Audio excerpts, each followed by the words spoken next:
بسم اللہ الرحمن الرحیم۔ السلام علیکم ناظرین۔ آج کی ہماری جو گفتگو ہے وہ چونکہ اب ہم بالکل رمضان کے خاتمے پہ پہنچ گئے ہیں تو ہم آج عید الفطر کے حوالے سے زیادہ گفتگو کریں گے، لیکن عید کے دن پر بات کرنے سے پہلے میں آپ کے سامنے کچھ ذکر کروں گا عید الفطر کی رات کا، جس کو ہمارے ہاں چاند رات کہا جاتا ہے۔ ہم تو چاند کے اعلان کے بعد عید کی تیاریوں اور ہمارے ہاں کی جو خواتین بہنیں بیٹیاں ہیں وہ مہندی لگانی اور اس پہ بہت سارا ٹائم ہم لگاتے ہیں۔ ظاہر ہے یہ جو نفلی عبادات ہوتی ہیں وہ چونکہ شوق سے کرنے کا کام ہوتا ہے تو اس لیے اس میں کسی کو روکا بھی نہیں جا سکتا، لیکن میں آپ کے سامنے صرف یہ بات رکھوں گا کہ ہمارے نبی صلی اللہ علیہ وسلم نے بتایا کہ یہ جو رات ہے یہ اسے عربی زبان میں لیلۃ الجائزہ، اور جائزہ جو ہے وہ اردو والا نہیں ہے، عربی میں یہ جائزہ انعام اور ثواب کو کہتے ہیں کہ اللہ تعالیٰ جیسے ہمیں بتایا گیا ہے نا کہ مزدور کی مزدوری اس کا پسینہ خشک ہونے سے پہلے دے دو، یعنی اس نے صبح سے شام تک کام کیا ہے تو شام کو لیٹ نہ کرو اور فوراً اس کے ہاتھ میں مزدوری رکھ دو۔ تو یہ اصول خود پر اللہ تعالیٰ خود بھی عمل کرتے ہیں۔ تو وہ رمضان میں جو ہم نے عبادات کی ہیں اس کا اجر اللہ تعالیٰ رمضان کی رات میں جو آخری یعنی یہ عید کی رات ہے اس دن جو ہے وہ بانٹتے ہیں اور ریکارڈ کرواتے ہیں کہ بھئی فلاں کو اتنا اجر ملے گا اور فلاں کو اتنا اجر ملے گا۔ چنانچہ پھر اس وجہ سے نبی صلی اللہ علیہ وسلم نے پسند کیا کہ وہ اس رات کو بھی کچھ نہ کچھ عبادت کریں۔ تہجد کی نماز نبی صلی اللہ علیہ وسلم پر تو ایک اضافی فرض نماز تھی،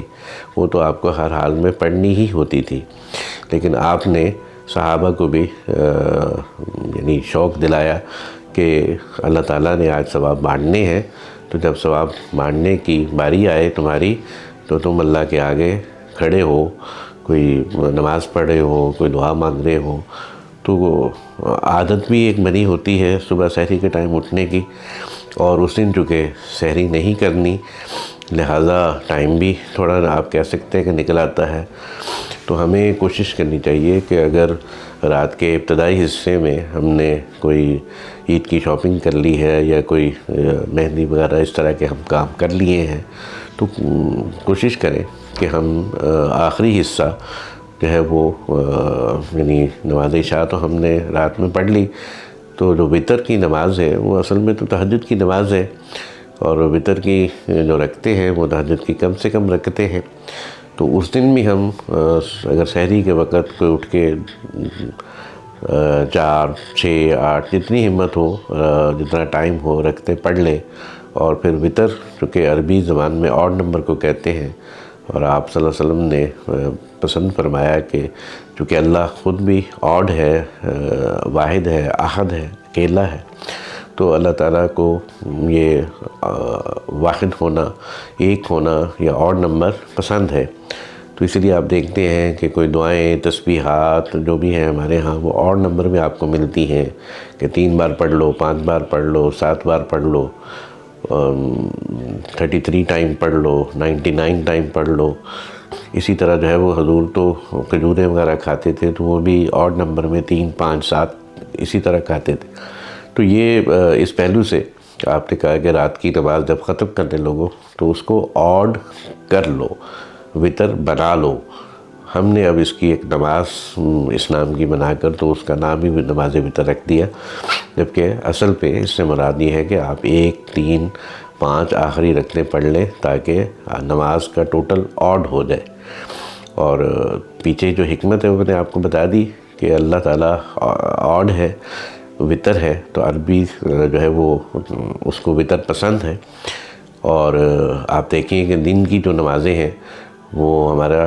چاند نکلنے سے جو دن شروع ہوتا ہے تو وہ تو پہلی نماز تو عشاء ہے، اور پھر آخری نماز پھر مغرب ہے، اور مغرب کے 3 فرض ہیں، تو ایک آڈ نمبر جو ہے وہ فرض رکعات جو ہے اس کا ٹوٹل جو ہے اس کو بھی آڈ بنا دیتا ہے۔ تو پہلی چیز تو یہ ہے کہ ہم اس چاند رات کا کچھ حصہ عبادت میں لگانے کی کوشش کریں تاکہ اللہ تعالیٰ جو ہے وہ ہم سے مزید خوش ہو کہ دیکھیں رمضان کا مہینہ ختم ہونے کے بعد بھی آج بھی میرا بندہ جو ہے کہ میری بندی جو ہے وہ میرے سامنے اسی طرح عبادت کر رہی ہے۔ اور پھر کوشش کریں کہ یہ عادت جو ایک مہینہ ظاہر ہے ایک لمبا ایک ٹریننگ ہے، تو باڈی بھی عادی ہو جاتی ہے، بغیر الارم کے بھی آنکھ کھلنے لگ جاتی ہے۔ تو اگر یہ تہجد کی عادت جو ہے وہ جتنے عرصے چلائی جا سکے کوشش کرنی چاہیے کہ اس کو کنٹینیو کریں۔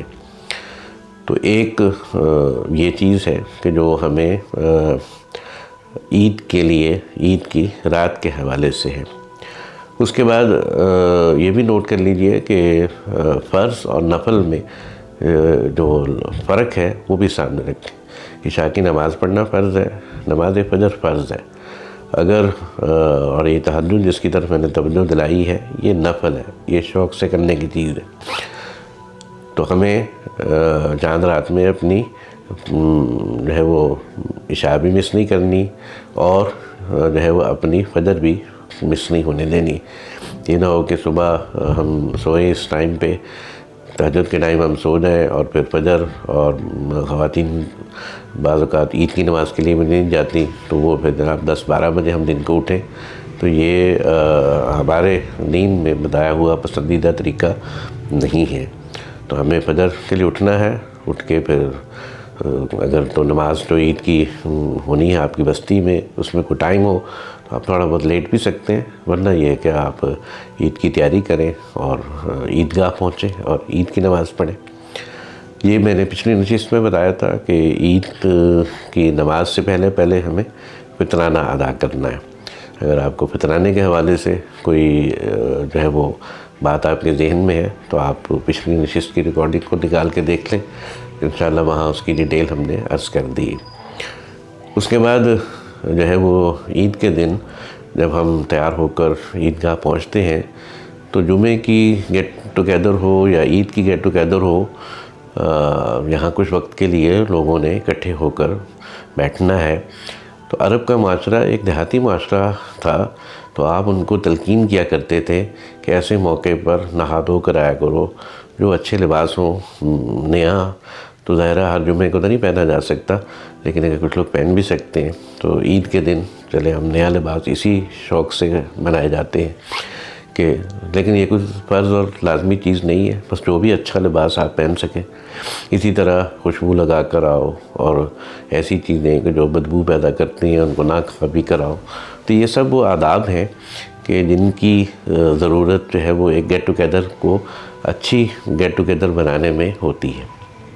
نہ نہانا فرض ہے، نہ خوشبو لگانا فرض ہے، نہ نیا سوٹ خریدنا اور پہننا فرض ہے،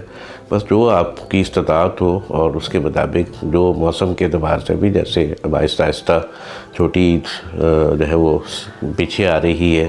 سردیوں میں آ رہی ہے، تو بعض اوقات صبح جو ہے وہ ٹھنڈ ہو سکتی ہے، کسی کو گرم پانی سے نہانے کے میں ٹھنڈ لگنے کا مسئلہ ہو سکتا ہے۔ تو اپنی اپنی طبیعت اور اس کے مزاج کے اعتبار سے آپ اچھے سے اچھی تیاری کر کے عیدگاہ پہنچ جاتے ہیں، اور وہاں آپ کو اللہ تعالیٰ کے ہاں جو ہم دیکھیں خوشی کا موقع ہے عید، لیکن ہمارا دین جو ہے خوشی کے موقع پر بھی جو ہے وہ پہلے اللہ تعالیٰ کے آگے شکرانے کی 2 رکعتیں پڑھنے کا جو ہمیں حکم ہے، جسے عید کی نماز کہتے ہیں، اور اس میں پھر آپ جانتے ہیں کہ ہر رکعت میں کچھ ایکسٹرا تکبیریں جو ہیں وہ پڑھی جاتی ہیں، یعنی اللہ کی بڑائی کا کچھ زیادہ بیان کیا جاتا ہے۔ تو یہ عید کی نماز ہے کہ جو سورج نکلنے کے بعد اور زوال سے پہلے یعنی فجر کا وقت جو ختم ہو چکا ہوتا ہے اور ظہر کا وقت جو شروع ہونے والا ہوتا ہے، اس کے درمیان جو ٹائم ہے اس میں پڑھی جاتی ہے۔ موسم کے اعتبار سے کبھی ہم جلدی پڑھ لیتے ہیں، کبھی لیٹ بھی کر لیتے ہیں۔ عرب کلچر میں تو سورج نکلنے کے 5-7-10 منٹ بعد نماز ہو جاتی ہے۔ تو بہرحال کوشش کرنی چاہیے کہ ایک محلے میں ایک ہی عید ہو، جو دین یہی تقاضا کرتا ہے کہ سب لوگ ایک بڑا مجمع کریں، اسی لیے جو ہے وہ عیدگاہ جو ہے اس کا تعارف کرایا گیا ہے کہ یعنی حضور باہر جا کے نماز پڑھتے تھے، اور پھر ایک راستے سے جانا، دوسرے راستے سے آنا. چھوٹا سا تو مدینہ تھا جو آج پورا حضور کا مدینہ مسجد نبوی میں آ گیا ہے. تو پورے مدینے میں جو ہے وہ مسلمان کا ایک شو آف پاور ہو جاتا تھا. تو اسی طرح جو ہے وہ تکبیر کہتے ہوئے ہم جو ہے وہ اللہ کی بڑائی بیان کرتے ہوئے مسجد یا عیدگاہ کی طرف جاتے ہیں، اور پھر تکبیریں کرتے ہوئے، اور اگر ممکن ہو تو راستہ بدل کر واپس آتے ہیں. یہ نوٹ کر لیں کہ چھوٹی عید پر یعنی عید الفطر پر یہ بتانے کے لیے کہ آج چونکہ روزے ختم ہو گئے ہیں اور حضور نے یہ دکھایا کہ آج میرا روزہ نہیں ہے، تو ہمیں یعنی حضور کا یہ معمول ہمارے سامنے آیا کہ آپ چند کھجوریں کھا کر مسجد میں یا عیدگاہ پر آتے تھے. یعنی ان کا مقصد جو ہے وہ صرف یہ بتانا تھا کہ آج روزہ نہیں ہے اور میں نے کچھ کھایا ہے. تو اب یہ ہوا یہ کہ کھجوریں ہم نے افطاری میں بہت کھا لی ہوتی ہیں، تو ہمارے کلچر میں تو ہم نے کھجور سے میٹھا نکال کر میٹھے کھانے کو سنت بنا دیا ہے. اور پھر ہر گھر کی اپنی ایک روایت ہے، کہیں ایک طرح کا میٹھا بن رہا ہے، کہیں دوسری طرح کا. تو یہ جو ہے پھر ہم اس کو سنت کہہ دیتے ہیں. تو جو دنیاوی جو سنتیں ہوتی ہیں یعنی جن کا دین سے تعلق نہیں ہوتا، کلچر سے تعلق ہوتا ہے، اس میں ہم اس طرح کی تبدیلیاں کر لیتے ہیں. لیکن دین کی جو اصل چیزیں ہیں ان میں تبدیلیاں نہیں ہو سکتی. تو عید کی نماز سنت ہے، وہ پڑھی جائے گی. البتہ یہ ہے کہ مردوں کے لیے ضروری ہے کہ وہ آئیں. خواتین کو نبی صلی اللہ علیہ وسلم نے تاکید بہت کی ہے کہ عید کی نماز میں شریک ہوں. یہاں تک کہ جو خواتین اس دن اگر نماز نہیں پڑھ سکتی، فرمایا کہ تم بھی آؤ اور مسلمانوں کی اجتماعی دعا جو ہے اس میں شریک ہو. اور آپ کا یہ معمول تھا کہ عید کی نماز کے بعد جو 2 خطبے ہوتے ہیں تو اس میں ظاہرہ اس وقت لاؤڈ اسپیکر وغیرہ نہیں تھے، تو خواتین بھی جو ہے وہ ساتھ میں نماز پڑھتی تھیں. تو آپ مردوں کو بھی خطاب کرتے تھے اور خواتین سے بھی خطاب کرتے تھے. اس کے ساتھ ساتھ جو ایک اور چیز نوٹ کرنے کی ہے وہ یہ کہ عید کے بارے میں آتا ہے کہ جب حضور مدینہ آئے تو وہاں کچھ عیدیں یعنی ایسے ان کے جو دن مناتے ہیں، جیسے ہم جو ہے اپنی 14 اگست کو مناتے ہیں، تو اس طرح کے دن ہر قوم میں ہوتے ہیں. تو وہ یہودی کچھ منایا کرتے تھے 2 دن. تو وہ ان کی تاریخ کے کوئی واقعات تھے جن سے منسلک تھے. تو آپ نے بتایا کہ اللہ تعالیٰ نے تمہیں اس سے بہتر 2 دن دے دیے ہیں. یعنی یہ عید الفطر اور عید الاضحیٰ یہ ایسی سنتیں ہیں کہ ایسے دینی اعمال ہیں کہ جن کا آغاز نبی صلی اللہ علیہ وسلم سے ہوا ہے. باقی جو دین ہے، نمازیں ہیں، جمعہ ہے، اعتکاف ہے، وہ دین قدیم دین ہے جو کم سے کم ابراہیم علیہ السلام تک تو اس کا ریکارڈ جو ہے وہ چلا جاتا ہے. تو اس لحاظ سے آپ نے یہ بتایا کہ یہ خوشی اور یعنی تہوار ہے تو اس میں خوشی منائی جائے گی، اس کو سیلیبریٹ جس کو آپ کہتے ہیں کیا جائے گا. تو اس میں آتا ہے روایات میں کہ حضور صلی اللہ علیہ وسلم نے اپنی زوجہ محترمہ حضرت عائشہ ہیں ان کے ساتھ کم سے کم 2 سال دوڑ لگائی ہے عید کے دن میں. اور ایک سال میں پتہ لگا کہ حضور جیتے تھے اور اگلے سال میں اماں عائشہ جیتی تھیں کیونکہ حضور تھوڑے سے ذرا صحت مند ہو گئے تھے. اسی طرح یہ بھی روایات میں ملتا ہے کہ اس دن مسجد نبوی میں کشتی جو ہے اس کا اکھاڑا وہ لگ جاتا تھا، اور حضور کا جو گھر ہے وہ تو ساتھ ساتھ ہی ہوتے تھے. تو آپ دروازے پہ بیٹھ جاتے تھے، اماں عائشہ جو ہیں وہ آپ کے کندھے پہ سر رکھ کر جو ہے وہ کشتی کے مقابلے دیکھتی تھیں. تو یہ بھی مطلب جو روایت اور کلچر جو ہے اس کی چیز ہے. تو اس سے بھی معلوم ہو رہا ہے کہ ہمارا دین جو ہے کوئی خشک دین نہیں ہے اور وہ جائز حدود کے اندر سیلیبریشنز کو نہیں روکتا. اس سے بھی زیادہ ایک اہم واقعہ ہے کہ جیسے میں نے بتایا کہ عرب کلچر میں حضور کے زمانے میں تو جو چاند رات ہے اس کو عبادت کی رات کے طور پر منایا جاتا تھا. تو اس میں ظاہر رات کو اگر آپ نے عبادت کی ہو اور صبح عید پڑھ کے پھر آپ ظاہر تک جاتے ہیں، تو حضور کا بھی معمول تھا اور عربوں کا آج بھی بتایا جاتا ہے کہ کچھ اسی طرح کا معمول ہے کہ وہ نماز پڑھ کے تو پھر واپس آ کے کچھ دیر آرام کرتے ہیں، اور پھر عام طور پر ان کے ہاں جو عید کی ایکٹیویٹیز ہیں وہ کوئی دوپہر کے بعد یا شام کے بعد شروع ہوتی ہیں. تو حضور صلی اللہ علیہ وسلم کے بارے میں بھی بتایا جاتا ہے کہ وہ آ کے آرام فرما رہے تھے، چادر لے کر لیٹے ہوئے تھے،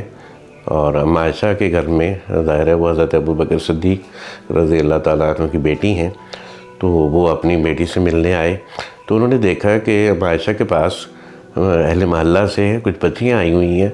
اور وہ عرب کلچر کے مطابق دف بجا کر کچھ گیت گا رہی ہیں جو ایسے خوشی کے موقع پر گائے جاتے ہیں۔ تو انہوں نے سمجھا کہ یہ کوئی نامناسب ایکٹ ہو رہا، تو انہوں نے ان کو روکا۔ جب انہوں نے ان کو روکا تو حضور صلی اللہ علیہ وسلم نے چادر سے سر باہر نکال کر حضرت ابوبکر رضی اللہ تعالیٰ عنہ سے کہا کہ ابوبکر رہنے دو، لیٹ دیم ڈو، آج عید کا دن ہے، جو یہ کر رہے ہیں ان کو کرنے دو۔ اگر کوئی ایسی چیز ہوتی کہ جو روکنے والی ہوتی تو حضور خود ہی روک چکے ہوتے۔ تو اس سے بھی معلوم ہوا کہ دین میں تفریح کا اور سیلیبریشن کا ایک دائرہ ہے کہ ہمیں جو ہے ایسی چیزوں کی طرف نہیں جانا کہ جو غیر اخلاقی ہوں، جو شرکیاں چیزیں ہوں، جو ہے وہ جس کو ہم کہتے ہیں کہ یعنی جس دین کے احکام کو پامال کرنے والی ہوں۔ مثال کے طور پر اگر ہم